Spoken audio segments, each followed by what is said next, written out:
क्या यार, एक गर्लफ्रेंड नहीं पटा ली हो? तुम दिन रात उसी में लगे रहते हो।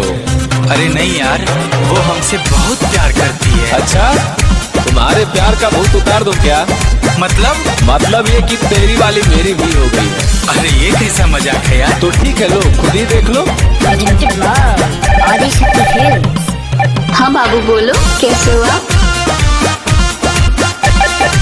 आपने जिस नंबर पे कॉल किया है वो भी दूसरी कॉल पे है। हाँ बाबू बोलो। कहाँ व्यस्त थे? अभी वो मौसी का कॉल था, जाना है। कोई बात नहीं, थैंक यू यार। यारों इन लड़कियों की करें क्या बात, वफा कहे या बेवफा की जात।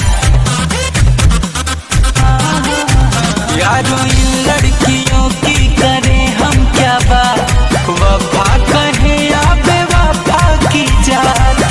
जिंदगी जीना तो बड़ी मुश्किल में है, दिल धोखे में है, धोखेबाज दिल में है, दिल धोखे में है, धोखेबाज दिल में है।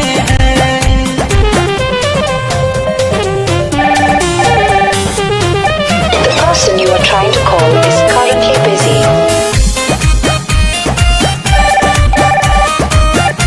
The person you are trying to call is currently busy. प्यार को सिखाती, फिर प्यार आजमाती, फिर बाबू, फिर सोना, फिर स्वीटू का बुलाती है। ये वही है यार जो सबसे ज्यादा तड़पाती है। प्यार को वो बस समझे खिलौना, मेरे किस्मत में है